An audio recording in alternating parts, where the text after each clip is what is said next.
ನಮಸ್ಕಾರ, ನೀವು ನೋಡ್ತಾ ಇದ್ದೀರಾ ನ್ಯೂಸ್ 18 ಡಿಜಿಟಲ್. ನಾನು ರಘುರಾಜ್. ಕೋಲಾರ ಜಿಲ್ಲೆಯ ಮಾಲೂರು ತಾಲೂಕು ಜೊತೆಗೆ ಕೋಲೂರು ತಾಲೂಕು ಭೂಗಳರ ಪಾಲಿಗೆ ಒಂದು ಸ್ವರ್ಗವಾಗಿರ್ತಕ್ಕಂಥದ್ದು. ಆಗಿದಷ್ಟು ಹಗರಣಗಳು ಈ ಒಂದು ಮಾಲೂರು ಜೊತೆಗೆ ಕೋಲಾರ ತಾಲೂಕಿನಲ್ಲಿ ಇತ್ತೀಚೆಗೆ ಬೆಳಕಿಗೆ ಬರ್ತಾ ಇರತಕ್ಕಂಥದ್ದು. ಈಗಾಗಲೇ ಹಲವು ಪ್ರಕರಣಗಳನ್ನ ರಾಜ್ಯ ಸರ್ಕಾರ ಗಂಭೀರವಾಗಿ ಪರಿಗಣಿಸಿ ಅಪರ ಮುಖ್ಯ ಕಾರ್ಯದರ್ಶಿಗಳ ಒಂದು ನೇತೃತ್ವದಲ್ಲೂ ಕೂಡ ಈಗಾಗಲೇ ಕೆಲವೊಂದು ಭೂ ಹಗರಣಗಳ ವಿಚಾರವಾಗಿ ತನಿಖೆಯನ್ನು ಕೂಡ ಮಾಡಲಾಗ್ತಾ ಇದೆ. ಆದರೆ ಇದೀಗ ರಾಜ್ಯವೇ ತಿರುಗಿ ನೋಡುವಂತಹ ಒಂದು ದೊಡ್ಡ ಹಗರಣ ಇದೀಗ ಕೋಲಾರ ಜಿಲ್ಲೆಯಲ್ಲಿ ಬೆಳಕಿಗೆ ಬಂದಿರತಕ್ಕಂಥದ್ದು. ಹೌದು, ಬರೋಬ್ಬರಿ 485 ಎಕರೆ ಸರ್ಕಾರಿ ಜಾಗ ಬೇರೊಬ್ಬರಿಗೆ ಹೆಸರಿನಿಗೆ ಮಂಜೂರು ಆಗಿದೆ ಎನ್ನುವಂತಹ ನಿಟ್ಟಿನಲ್ಲಿ ನಕಲಿ ದಾಖಲೆಗಳನ್ನು ಸೃಷ್ಟಿ ಮಾಡುವಂತಹ ಒಂದು ಮಹಾ ದೊಡ್ಡ ಒಂದು ಜಾಲವನ್ನ ಇದೀಗ ಲೋಕಾಯುಕ್ತ ಪೊಲೀಸರು ಇದೀಗ ಏನು ಬೆಳಕಿಗೆ ತಂದಿರತಕ್ಕಂಥದ್ದು. ಹೌದು, ಏನು ಕೋಲಾರದಲ್ಲಿ ಭೂ ದಾಖಲೆಗಳ ಒಂದು ಇಲಾಖೆಯಲ್ಲಿ ಕೆಲಸ ಮಾಡ್ತಾ ಇರತಕ್ಕಂಥ ಸೂಪರ್ವೈಸರ್ ಸುರೇಶ್ ಬಾಬು ಅವರ ಮನೆ ಜೊತೆಗೆ ಅವರ ಒಂದು ಫಾರ್ಮ್ ಹೌಸ್ ಮೇಲೆ ಲೋಕಾಯುಕ್ತ ಪೊಲೀಸರು ದಾಳಿಯನ್ನ ಮಾಡಿರ್ತಾರೆ.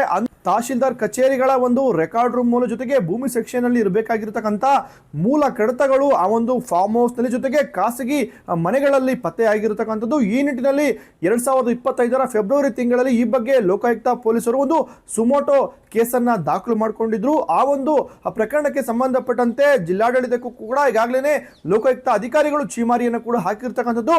ಆದರೆ ಇದೀಗ ಎಚ್ಚೆತ್ತುಕೊಂಡಿರ್ತಕ್ಕಂಥ ಕೋಲಾರ ಜಿಲ್ಲಾಧಿಕಾರಿಗಳು ಇಬ್ಬರು ತಹಶೀಲ್ದಾರ್ಗಳ ವಿರುದ್ಧ ಒಂದು ಶಿಸ್ತು ಕ್ರಮಕ್ಕೆ ಜೊತೆಗೆ 29 ಅಧಿಕಾರಿಗಳ ವಿರುದ್ಧ ಇದೀಗ ಶಿಸ್ತು ಕ್ರಮಕ್ಕೆ ಜಿಲ್ಲಾಧಿಕಾರಿಗಳು ಇದೀಗ ಒಂದು ವರದಿಯನ್ನು ಕೂಡ ಈಗಾಗಲೇ ಲೋಕಾಯುಕ್ತ ಅಧಿಕಾರಿಗಳಿಗೆ ಕೊಟ್ಟಿರ್ತಕ್ಕಂಥದ್ದು. ಇನ್ನು ಈ ಒಂದು ಪ್ರಕರಣಕ್ಕೆ ಸಂಬಂಧಪಟ್ಟಂತೆ ನೋಡೋದಾದ್ರೆ 2025 ಫೆಬ್ರವರಿ ತಿಂಗಳಲ್ಲಿ ಲೋಕಾಯುಕ್ತ ಪೊಲೀಸರು ಏನು ಕೋಲಾರದ ಒಂದು ಭೂ ದಾಖಲೆಗಳ ಇಲಾಖೆಗೆ ಸಂಬಂಧಪಟ್ಟಂತಹ ಸೂಪರ್ವೈಸರ್ ಆಗಿರ್ತಕ್ಕಂಥ ಸುರೇಶ್ ಬಾಬು ಅವರ ಮನೆ ಮೇಲೆ ದಾಳಿ ಮಾಡಿದಂತ ಸಮಯದಲ್ಲಿ ಅವರ ಮನೆಯಲ್ಲಿ ಸರ್ಕಾರಿ ಏನು ಕಚೇರಿಗಳಲ್ಲಿ ಇರಬೇಕಾಗಿರ್ತಕ್ಕಂಥ ಒಂದು ಕಡತಗಳು ಅವರ ಒಂದು ಮನೆ ಜೊತೆಗೆ ಅವರ ಒಂದು ಏನು ಬೆಂಗಳೂರು ಗ್ರಾಮಾಂತರ ಜಿಲ್ಲೆಯ ಹೊಸಕೋಟೆಯಲ್ಲಿರ್ತಕ್ಕಂಥ ಒಂದು ಖಾಸಗಿ ಫಾರ್ಮ್ ಹೌಸ್ ನಲ್ಲಿ ಸಿಕ್ಕಿರುತ್ತೆ. ಈ ಒಂದು ಜಾಡನ್ನ ಬೆನ್ನತ್ತಿರ್ತಕ್ಕಂಥ ಲೋಕಾಯುಕ್ತ ಪೊಲೀಸರು ಇದೀಗ ಬೆಚ್ಚಿ ಬೀಳ್ತಕ್ಕಂಥ ಒಂದು ಮಾಹಿತಿಯನ್ನು ಕೂಡ ಇದೀಗ ಬೆಳಕಿಗೆ ತಂದಿರತಕ್ಕಂಥದ್ದು. ಹೌದು, ಸುಮಾರು 768 ಕೋಟಿ ಬೆಲೆ ಬಾಳ್ತಕ್ಕಂಥ 485 ಎಕರೆ ಇಂತಹ ಸರ್ಕಾರಕ್ಕೆ ಸೇರುವಂತಹ ಒಂದು ಸರ್ಕಾರಿ ಜಮೀನನ್ನ ಕಬಳಿಕೆ ಮಾಡತಕ್ಕಂಥ ನಿಟ್ಟಿನಲ್ಲಿ ಅಧಿಕಾರಿಗಳ ಬಳಿಯಿಂದಲೇ ಈ ಒಂದು ಮೂಲ ದಾಖಲೆಗಳನ್ನ ಕಲೆಕ್ಟ್ ಮಾಡಿ ಅಲ್ಲಿ ಒಂದು ಅದಕ್ಕೆ ಪರ್ಯಾಯವಾಗಿ ಒಂದು ನಕಲಿ ದಾಖಲೆಗಳನ್ನ ಸೃಷ್ಟಿ ಮಾಡತಕ್ಕಂಥ ಒಂದು ಕೆಲಸಕ್ಕೆ ಈ ಒಂದು ಸುರೇಶ್ ಬಾಬು ಅವರ ಜೊತೆಗೆ ಅವರ ಒಂದು ಟೀಮ್ ಮುಂದಾಗಿತ್ತು. ಇದರ ಒಂದು ಖಚಿತ ಮಾಹಿತಿ ಮೇರೆಗೆ ಲೋಕಾಯುಕ್ತ ಪೊಲೀಸರು ದಾಳಿ ಮಾಡಿ ಸುಮಾರು 435 ಕಡತಗಳನ್ನ ವಶಕ್ಕೆ ಪಡೆದುಕೊಂಡಿದ್ರು. ಅದಕ್ಕೆ ಸಂಬಂಧಪಟ್ಟಂತೆ ಇದೀಗ ಲೋಕಾಯುಕ್ತ ಪೊಲೀಸರು ಒಂದು ಪತ್ರಿಕಾ ಹೇಳಿಕೆಯನ್ನು ಕೂಡ ಇದೀಗ ಬಿಡುಗಡೆ ಮಾಡಿರ್ತಕ್ಕಂಥದ್ದು. ಸಂಬಂಧಪಟ್ಟಂತ ಏನು 485 ಎಕರೆ ಜಮೀನಿದೆ, ಆ ಒಂದು ಜಮೀನು ಮಂಜೂರು ಆಗಿರುವಂತಹ ಏನು ನಕಲಿ ದಾಖಲೆಗಳನ್ನ ಈ ಒಂದು ಖಾಸಗಿ ಒಂದು ಫಾರ್ಮ್ ಹೌಸ್ ನಲ್ಲಿ ಸೃಷ್ಟಿ ಮಾಡಲಾಗ್ತಾ ಇತ್ತು. ಸುಮಾರು 2001 ರಿಂದ 2024 ಒಳಗೆ ಈ ಒಂದು ಏನು ಜಮೀನಿದೆ ಮಂಜೂರು ಆಗಿದೆ ಅನ್ನುವಂಥ ನಿಟ್ಟಿನಲ್ಲಿ ಒಂದು ನಕಲಿ ದಾಖಲೆಗಳನ್ನು ಸೃಷ್ಟಿ ಮಾಡುವಂತಹ ವೇಳೆಯಲ್ಲಿ ಲೋಕಾಯುಕ್ತ ಪೊಲೀಸರು ಒಂದು ದಾಳಿ ಮಾಡಿರ್ತಕ್ಕಂಥದ್ದು. ಇದಕ್ಕೆ ಸಂಬಂಧಪಟ್ಟಂತೆ ಇದೀಗ ಲೋಕಾಯುಕ್ತ ಪೊಲೀಸರು ಜಿಲ್ಲಾಡಳಿತಕ್ಕೆ ಒಂದು ಚೀಮಾರಿಯನ್ನ ಹಾಕಿದ ನಂತರ ಇದೀಗ ಏನು ಜಿಲ್ಲಾಧಿಕಾರಿಗಳು ಇದೀಗ ಒಂದು ಶಿಸ್ತು ಕ್ರಮಕ್ಕೆ ಮುಂದಾಗಿರತಕ್ಕಂಥದ್ದು. ಈಗಾಗಲೇ ಇಬ್ಬರು ತಹಶೀಲ್ದಾರ್ ಅಂದ್ರೆ ಕೋಲಾರ ತಹಶೀಲ್ದಾರ್ ಜೊತೆಗೆ ಮಾಲೂರು ತಹಶೀಲ್ದಾರ್ ಆಗಿರ್ತಕ್ಕಂಥ ರೂಪಾ ಅವರ ವಿರುದ್ಧ ಇದೀಗ ಶಿಸ್ತು ಕ್ರಮಕ್ಕೆ ಜಿಲ್ಲಾಧಿಕಾರಿಗಳು ಶಿಫಾರಸನ್ನು ಕೂಡ ಮಾಡಿರ್ತಕ್ಕಂಥದ್ದು. ಪ್ರಮುಖವಾಗಿ ಈಗಾಗಲೇ ಈ ಒಂದು ಘಟನೆಗೆ ಸಂಬಂಧಪಟ್ಟಂತೆ 3 ಅಧಿಕಾರಿಗಳನ್ನ ಸಸ್ಪೆಂಡ್ ಮಾಡಿ ಒಬ್ಬರನ್ನ ಸೇವೆಯಿಂದಲೇ ಇದೀಗ ವಜಾ ಕೂಡ ಮಾಡಿರ್ತಕ್ಕಂಥದ್ದು. ಈ ಒಂದು ಪ್ರಕರಣಕ್ಕೆ ಸಂಬಂಧಪಟ್ಟಂತೆ ಆರ್ಐಗಳಾಗಿರ್ತಕ್ಕಂಥ ಜಮೀರ್ ಪಾಷಾ, ಅರುಣ್ ಕುಮಾರ್ ಹಾಗೂ ರಾಮಮೂರ್ತಿ ಎಂಬ 3 ಆರ್ಐಗಳನ್ನ ಈಗಾಗಲೇ ಸಸ್ಪೆಂಡ್ ಮಾಡಿರ್ತಕ್ಕಂಥದ್ದು. ಮತ್ತೊಬ್ಬ ಈ ಒಂದು ಪ್ರಕರಣದ ಒಂದು ಪ್ರಮುಖ ರೂವಾರಿ ಮತ್ತೆ ಈ ಒಂದು ನಕಲಿ ದಾಖಲೆಗಳ ಸೃಷ್ಟಿಯ ಒಂದು ರೂವಾರಿ ಆಗಿರ್ತಕ್ಕಂಥ ಗ್ರಾಮ ಸಹಾಯಕರಾಗಿರ್ತಕ್ಕಂಥ ರಾಮಕೃಷ್ಣಪ್ಪ ಅವರನ್ನ ಸೇವೆಯಿಂದಲೇ ಇದೀಗ ವಜಾ ಕೂಡ ಮಾಡಿರ್ತಕ್ಕಂಥದ್ದು. ಇನ್ನು ಈ ಒಂದು ಪ್ರಕರಣದಲ್ಲಿ ಕಂದಾಯ ಇಲಾಖೆ ಅಧಿಕಾರಿಗಳ ಒಂದು ಕಳ್ಳಾಟದ ಪಾತ್ರ ಎಷ್ಟಿದೆಯೋ ಅಷ್ಟೇ ಒಂದು ಪಾತ್ರ ಕೂಡ ಇದೀಗ ಭೂ ದಾಖಲೆಗಳ ಇಲಾಖೆ ಅಧಿಕಾರಿಗಳ ಒಂದು ಪಾತ್ರವು ಕೂಡ ಇರತಕ್ಕಂಥದ್ದು. ಆ ಒಂದು ಇಲಾಖೆಗೆ ಸಂಬಂಧಪಟ್ಟಂತೆ ಸೂಪರ್ವೈಸರ್ಗಳು ಜೊತೆಗೆ ಸರ್ವೇಯರ್ಗಳ ವಿರುದ್ಧ ಶಿಸ್ತು ಕ್ರಮಕ್ಕೆ ಇದೀಗ ಜಿಲ್ಲಾಧಿಕಾರಿಗಳು ಒಂದು ಪಟ್ಟಿಯನ್ನು ಕೂಡ ಇದೀಗ ಸಿದ್ಧಪಡಿಸಿರ್ತಕ್ಕಂಥದ್ದು. ಈಗಾಗಲೇ ಆ ಒಂದು ಪಟ್ಟಿಯನ್ನ ಲೋಕಾಯುಕ್ತ ಇಲಾಖೆ ಅಧಿಕಾರಿಗಳಿಗೆ ಅವರು ಹಸ್ತಾಂತರವನ್ನು ಕೂಡ ಮಾಡಿದ್ದಾರೆ. ಇದಕ್ಕೆ ಸಂಬಂಧಪಟ್ಟಂತೆ ಏನು ಇಬ್ಬರು ತಹಶೀಲ್ದಾರ್ ಆಗಿರತಕ್ಕಂಥ ಅಂದಿನ ಕೋಲಾರ ತಹಶೀಲ್ದಾರ್ ಆಗಿದ್ದಂತಹ ನಯನಾ ಅವರು ಜೊತೆಗೆ ಈಗಿನ ಮಾಲೂರು ತಹಶೀಲ್ದಾರ್ ಆಗಿರತಕ್ಕಂಥ ರೂಪ್ ಅವರು ಸೇರಿದಂತೆ ಇಬ್ಬರು ತಹಶೀಲ್ದಾರ್ಗಳು ಜೊತೆಗೆ 4 ಸೂಪರ್ವೈಸರ್ಗಳು ಮತ್ತೆ ಸರ್ವೇಯರ್ ಇಲಾಖೆ ಅಧಿಕಾರಿಗಳು ಜೊತೆಗೆ ಕಂದಾಯ ಇಲಾಖೆ ಅಧಿಕಾರಿಗಳು ಸೇರಿದಂತೆ ಇಬ್ಬರು ಶಿರಸ್ತೇದಾರಗಳ ವಿರುದ್ಧ ಒಂದು ಕ್ರಮ ಕೈಗೊಳ್ಳುವಂತ ಇದೀಗ ಸರ್ಕಾರಕ್ಕೆ ಒಂದು ಪತ್ರವನ್ನು ಕೂಡ ಬರೆದಿರ್ತಕ್ಕಂಥದ್ದು. ಜಿಲ್ಲಾಧಿಕಾರಿಗಳ ಮಟ್ಟದಲ್ಲಿ ಆಗಬೇಕಾಗಿರ್ತಕ್ಕಂಥ ಒಂದು ಅಮಾನತು ವಿಚಾರವಾಗಿ ಈಗಾಗಲೇ ಜಿಲ್ಲಾಧಿಕಾರಿಗಳು ಕ್ರಮವನ್ನು ಕೂಡ ಕೈಗೊಂಡಿರ್ತಕ್ಕಂಥದ್ದು. ಈ ಬಗ್ಗೆ ಮಾತನಾಡಿರ್ತಕ್ಕಂಥ ಕೋಲಾರ ಜಿಲ್ಲಾಧಿಕಾರಿ ಡಾಕ್ಟರ್ MR ರವಿ ಅವರು ಒಂದು ನಕಲಿ ದಾಖಲೆಗಳ ಸೃಷ್ಟಿ ಸಂಬಂಧ ತಹಶೀಲ್ದಾರ್ಗಳಿಗೆ ಒಂದು ವರದಿಯನ್ನು ಕೊಡುವಂತೆ ಜಿಲ್ಲಾಡಳಿತ ಅವರಿಗೆ ಸೂಚನೆಯನ್ನು ಕೊಟ್ಟಿದ್ರು ಕೂಡ ಇಲ್ಲಿ ತಹಶೀಲ್ದಾರ್ಗಳು ಬಹಳಷ್ಟು ಒಂದು ವಿಳಂಬ ಧೋರಣೆಯನ್ನು ಅನುಸರಣೆ ಮಾಡಿದ್ದಾರೆ. ಹಾಗಾಗಿ ಅವರ ವಿರುದ್ಧವೂ ಕೂಡ ಇದೀಗ ಶಿಸ್ತು ಕ್ರಮಕ್ಕೆ ಶಿಫಾರಸು ಮಾಡಿರುವುದಾಗಿ ಇದೀಗ ಜಿಲ್ಲಾಧಿಕಾರಿಗಳು ಆಗಿರತಕ್ಕಂಥ ಡಾಕ್ಟರ್ MR ರವಿ ಅವರು ಹೇಳಿರ್ತಕ್ಕಂಥದ್ದು. 2025 ಫೆಬ್ರವರಿನಲ್ಲಿ ನಮ್ಮ ಈ ಬೆಂಗಳೂರು ಗ್ರಾಮಾಂತರ ಜಿಲ್ಲೆಯ ಹೊಸಕೋಟೆಯಲ್ಲಿ ಒಂದು ಫಾರ್ಮ್ ಹೌಸ್ನಲ್ಲಿ ಕೋಲಾರ ಜಿಲ್ಲೆಗೆ ಸಂಬಂಧಪಟ್ಟಂಥ ಹಲವಾರು ಕಡತಗಳು ಸಿಕ್ಕಿದರ ಹಿನ್ನೆಲೆಯಲ್ಲಿ ಲೋಕಾಯುಕ್ತ ಪೊಲೀಸರು ದಾಳಿ ನಡೆಸಿ ಸ್ವಯಂ ಪ್ರೇರಿತವಾದ ದೂರನ್ನು ದಾಖಲಿಸಿದರು. ಇದರ ಸಂಬಂಧ ಈಗಾಗಲೇ ಲೋಕಾಯುಕ್ತದಲ್ಲಿ ತನಿಖೆ ನಡೀತಾ ಇದೆ. ತನಿಖೆ ಹಂತದಲ್ಲಿರೋದರಿಂದ ಈ ತನಿಖೆಗೆ ಬೇಕಾದಂಥ ಸಹಕಾರವನ್ನು ನಮ್ಮ ಜಿಲ್ಲೆಯ ತಹಶೀಲ್ದಾರ್ಸ್ಗಳು ಮತ್ತು ADLರಿಂದ ಲೋಕಾಯುಕ್ತ ಸಂಸ್ಥೆ ಕೇಳಿತ್ತು. ಆದರೆ ನಮ್ಮ ಜಿಲ್ಲೆಯ ಕೋಲಾರ ಮತ್ತು ಮಾಲೂರಿನ ತಹಶೀಲ್ದಾರ್ಸ್ಗಳು ಮತ್ತು ADLRಗಳು ಸರಿಯಾದ ರೀತಿ ಸಹಕಾರ ಮಾಡಿದ ಕಾರಣಕ್ಕಾಗಿ ಲೋಕಾಯುಕ್ತರು ನನಗೆ ಅಂದರೆ ಜಿಲ್ಲಾಧಿಕಾರಿಗಳಿಗೆ ನಿರ್ದೇಶನವನ್ನು ಕೊಟ್ಟು ಯಾರ್ಯಾರ ಕಾಲದಲ್ಲಿ ಎಷ್ಟೆಷ್ಟು ಕಡತಗಳು ನಾಪತ್ತೆಯಾಗಿದೆ ಅನ್ನೋ ಮಾಹಿತಿಯನ್ನು ವರದಿಯನ್ನು ಕೊಡಬೇಕು ಅಂತ ಹೇಳಿದ್ರಿಂದ ನಾನು ನಿನ್ನೆಯಷ್ಟೇ ಮಾನ್ಯ ಲೋಕಾಯುಕ್ತರಿಗೆ ವರದಿಯನ್ನು ಸಲ್ಲಿಸಿ ಬಂದಿದ್ದೀನಿ. ಆ ಪ್ರಕಾರ ಈಗ ಒಟ್ಟು ನಾವು ಈ ಒಂದು ಕಡತಗಳ ನಾಪತ್ತೆ ವಿಚಾರದಲ್ಲಿ ಸುಮಾರು 29 ನೌಕರರನ್ನು ಈಗಾಗಲೇ ಐಡೆಂಟಿಫೈ ಮಾಡಿದ್ದೀವಿ. ಅದರೊಳಗಡೆ ತಹಶೀಲ್ದಾರ್ ಕೋಲಾರದವರು ಚಾರ್ಜ್ ಶೀಟ್ ಮಾಡಿ ಕಳಿಸಿರೋ ಪೈಕಿ 3 ಜನರನ್ನು ಈಗಾಗಲೇ ನಾನು ಸಸ್ಪೆಂಡ್ ಮಾಡಿದ್ದೇನೆ. 3 ಜನರು ಕೂಡ FDC ಅವರಿಗೆ ಇರೋದರಿಂದ ಅದು DC ಅವರಿಗೆ ಅಧಿಕಾರ ಇದೆ. ಇನ್ನಿಬ್ಬರು ಈಗಾಗಲೇ ಅವರಿಬ್ಬರು ಕೂಡ ಶಿರಸ್ದಾರ್ ಆಗಿರೋದರಿಂದ ಅವರಿಬ್ಬರನ್ನ ಸಸ್ಪೆಂಡ್ ಮಾಡಿ ಶಿಸ್ತು ಕ್ರಮ ತಗೊಳ್ಳಿ ಅಂತೇಳಿ RC ಅವರಿಗೆ ನಾನು ರೆಕಮೆಂಡ್ ಮಾಡಿದ್ದೀನಿ. ಇದ್ರ ಜೊತೆಯಲ್ಲಿ ಒಬ್ಬರು ಗ್ರಾಮ ಸಹಾಯಕರಾಗಿದ್ದವರು ಅವರನ್ನು ತಹಶೀಲ್ದಾರ್ ಕೂಡ ಈಗಾಗಲೇ ಡಿಸ್ಮಿಸ್ ಮಾಡಿದ್ದಾರೆ. ಸೊ 3 + 4 6 ಜನರ ಮೇಲೆ ಈಗಾಗಲೇ ಕ್ರಮ ಆಗಿದೆ. ಇದ್ರ ಜೊತೆಯಲ್ಲಿ ಸರ್ವೆ ಇಲಾಖೆಯಿಂದ 10 ಜನರನ್ನು ಈಗಾಗಲೇ ಐಡೆಂಟಿಫೈ ಮಾಡಿ ಅವ್ರ ಮೇಲೆ ಕ್ರಮ ಆಗಬೇಕು ಅಂಥೇಳಿ ಕಮಿಷನರ್ ಸರ್ವೆ ಸೆಟಲ್ಮೆಂಟ್ ಅವರಿಗೆ ನಾನು ರೆಕಮೆಂಡ್ ಮಾಡಿದ್ದೀನಿ. ಯಾಕೆಂದರೆ ಈ 10 ಜನರು ಈಗ ನಮ್ಮ ಕೋಲಾರ ಜಿಲ್ಲೆಯ ವ್ಯಾಪ್ತಿಯಲ್ಲಿ ಕೆಲಸ ಮಾಡ್ತಾಯಿಲ್ಲ, ಎಲ್ಲರೂ ಟ್ರಾನ್ಸ್ಫರ್ ಆಗಿ ಅಕ್ಕಪಕ್ಕ ಜಿಲ್ಲೆಗಳಿಗೆ ಹೊರಟೋಗಿದ್ದಾರೆ. ಇವರಲ್ಲಿ 10 ಜನರಲ್ಲಿ 2 ADLRಗಳಿದ್ದಾರೆ, assistant director of land records, 4 ಜನ ಸರ್ವೇಯರ್ಸ್ ಇದ್ದಾರೆ, 4 ಜನ ಸೂಪರ್ವೈಸರ್ಸ್ಗಳಿದ್ದಾರೆ.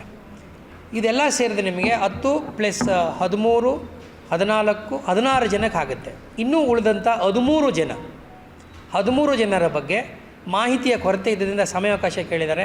ನಾಳೆ ಸಂಜೆ ಒಳಗಡೆ ತಹಶೀಲ್ದಾರರು ನನಗೆ ವರದಿಯನ್ನು ಕೊಡಬೇಕು, 1 to 4 ಚಾರ್ಜಸ್ ರೆಡಿ ಮಾಡಿ ಕೊಡಬೇಕು ಅಂತ ಹೇಳಿದ್ದೀನಿ.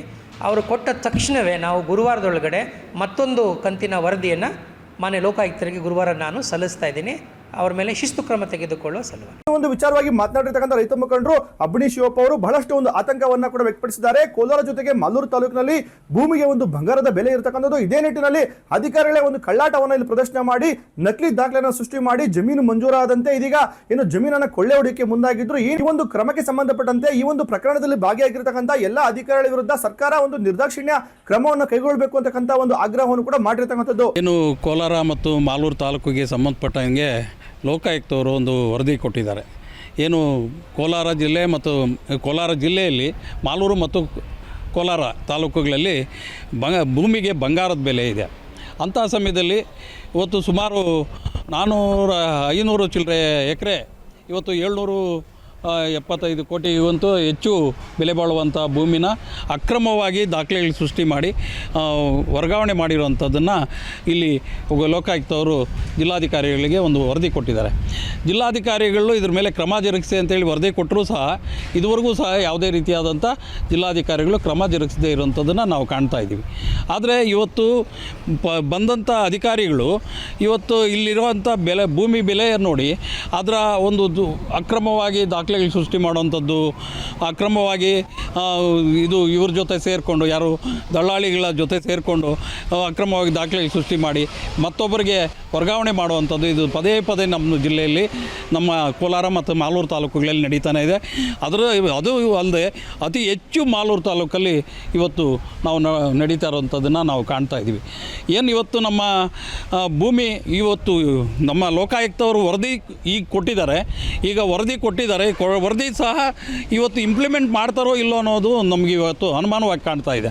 ಯಾಕೆ ಅಂತಂದರೆ ಅಧಿಕಾರಿಗಳಿಗೆ ಬಂದಂಥ ಸಮಯದಲ್ಲಿ ಮತ್ತೊಬ್ಬ ಅಧಿಕಾರಿನ ಅವ್ರನ್ನ ಕಾಪಾಡೋದಕ್ಕೆ, ಅವ್ರನ್ನ ಸೇಫ್ ಝೋನಲ್ಲಿ ಇಡೋದಕ್ಕೆ ಅವರು ಯಾವುದೇ ರೀತಿಯಾದಂಥ ಕ್ರಮ ಜರುಗಿಸದೆ ಉಳ್ಕೊಳ್ಳೋವಂಥದ್ದನ್ನು ನಾವು ಈ ಜಿಲ್ಲೆ ಕಾಣ್ತಾ ಇದ್ದೀವಿ.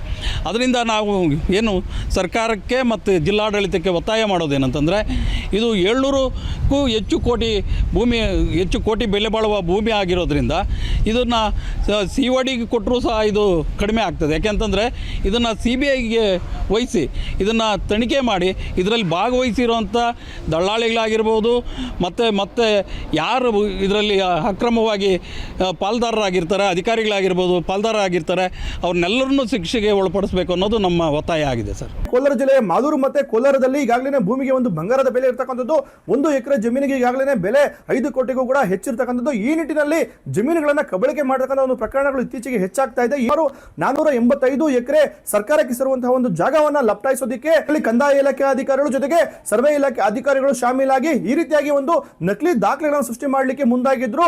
ಖಚಿತ ಮಾಹಿತಿ ಮೇರೆಗೆ ಇದೀಗ ಲೋಕಾಯುಕ್ತ ಅಧಿಕಾರಿಗಳು ದಾಳಿ ಮಾಡಿ ಅವರ ಮೇಲೆ ಒಂದು ಸುಮೋಟೋ ಕೇಸನ್ನು ಕೂಡ ದಾಖಲು ಮಾಡಿದ್ರು.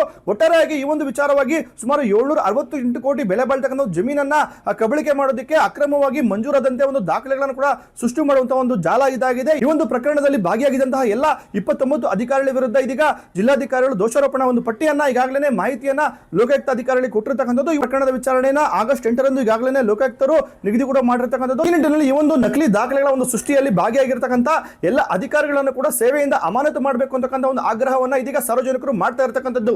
ರಘುರಾಜ್, ನ್ಯೂಸ್ 18 ಕೋಲಾರ. ನಿರ್ಭೀತ, ನಿಷ್ಪಕ್ಷಪಾತ, ವಿಶ್ವಾಸಾರ್ಹ ಸುದ್ದಿಗಳಿಗೆ ಮತ್ತೊಂದು ಹೆಸರಾಗಿರುವಂತ ನ್ಯೂಸ್ 18 ಕನ್ನಡ ಈಗ ಆಪ್ನಲ್ಲೂ ಲಭ್ಯವಿದೆ. ದಯವಿಟ್ಟು ಇಲ್ಲಿರುವ QR ಕೋಡ್ ಅನ್ನ ಸ್ಕ್ಯಾನ್ ಮಾಡಿಕೊಂಡು ಆಪ್ ಅನ್ನ ಡೌನ್ಲೋಡ್ ಮಾಡೋದಕ್ಕೆ ಮರಿಬೇಡಿ. ನಿಮ್ಮ ಬೆಂಬಲ ಹೀಗೆ ಸದಾ ನಮ್ಮೊಂದಿಗಿರಲಿ. ಧನ್ಯವಾದ.